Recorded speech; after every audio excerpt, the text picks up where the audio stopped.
জেলার খবরের দিকে নজর রাখবো। ধূপগুড়ির কুটসামারিতে শুভেন্দু অধিকারী সফর শেষে বিক্ষোভ, ক্ষোভে ফেটে পড়লেন বন্যা দুর্গতরা।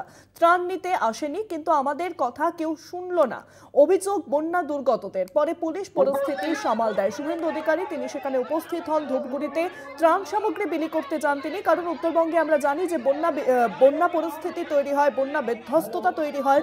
তার জেরেই কিন্তু এবার শুভেন্দু অধিকারী বিরোধী দলনেতা তিনি ত্রাণ দিতে যান, কিন্তু সফর শেষে বিক্ষোভ, ক্ষোভে ফেটে পড়লেন বন্যা দুর্গতরা। ত্রাণ নিতে আসেনি, কিন্তু আমাদের কথা কেউ শুনলো না, অভিযোগ বন্যা দুর্গতদের।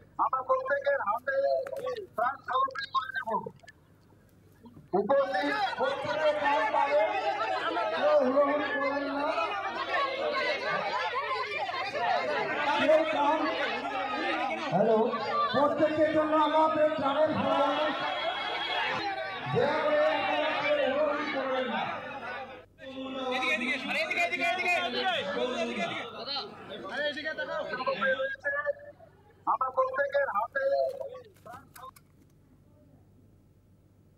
বিরোধী দলনেতা শুভেন্দু অধিকারী তিনি ধূপগুড়িতে উপস্থিত হন এবং ত্রাণ সামগ্রী বিলি করার জন্য উপস্থিত হন, কিন্তু সেখানে বিক্ষোভের মুখে পড়লেন তিনি। বন্যা দুর্গতদের কাছে বন্যা দুর্গতরাই তাকে বিক্ষোভ দেখান, তাকে ঘিরে বিক্ষোভ দেখান। তারা বলেন ত্রাণ নিতে আসেনি, কিন্তু আমাদের কথা কেউ শুনলো না। পরে পুলিশ পরিস্থিতি সামাল দেয়। আরো জানাবেন, ফোন লাইনের সঙ্গে রয়েছেন প্রতিনিধি কৌস্তব ভৌমিক। কৌস্তব, বিরোধী দলনেতা শুভেন্দু অধিকারী তিনি ধূপগুড়িতে ত্রাণ সামগ্রী বিলি করতে যান এবং সেখানে বিক্ষোভের মুখে পড়েন। বন্যা দুর্গতদের ঠিক কি দাবি? দেখো, আজ ধূপগুড়ির যে কুটসামারি এলাকা রয়েছে সেখানে শুভেন্দু অধিকারী এসেছিলেন বিরোধী দলনেতা, এবং এবং বামনডাঙ্গা এলাকায় যারা বন্যায় যাদের মৃত্যু হয়েছে সেই সমস্ত পরিবারের হাতে তিনি 2 লক্ষ টাকা করে তুলে দেন।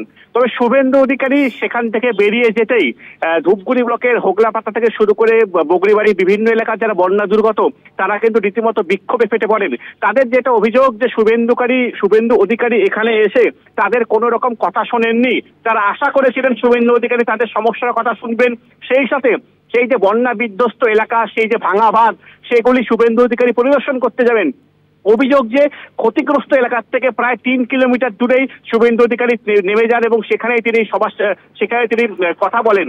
যেটা অভিযোগ যে কেন শুভেন্দু অধিকারী ওই এলাকা পরিদর্শন করলেন না, কেন তাদের সাথে কথা বললেন না, শুধুমাত্র ত্রাণ নিতে তারা আসেননি।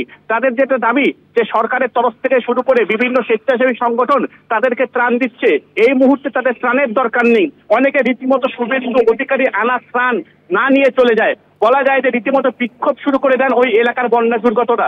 যদিও এখনো পর্যন্ত এই বিষয়ে কিন্তু বিজেপির তরফ থেকে কোনো প্রতিক্রিয়া পাওয়া যায়নি। মানুষের যেটা দাবি যারা আসছেন তারা যাতে ওই এলাকা পরিদর্শন করেন, তারা কিভাবে রয়েছে, তারা কতটা সমস্যার মধ্যে রয়েছে সেগুলি যাতে তারা দেখে যান। শুধুমাত্র দূর থেকে এসে ত্রাণ দিয়ে চলে গেলেই হবে না, কেন তাদের কোনো খাবার কিংবা ত্রাণের এই মুহূর্তে দরকার নেই। তাদের যেটা দরকার রয়েছে সেটা নদী বাঁধ থেকে শুরু করে পুনর্বাসন। আর এই নিয়ে যদি শাসক হোক কিংবা বিরোধী যে কোনো দলের নেতারাই যদি কোনো রকম দিশা দেখাতে পারে তবেই যাতে তারা এই এলাকায় আসে, নয়তো তাদের আসার কোনো দরকার নেই।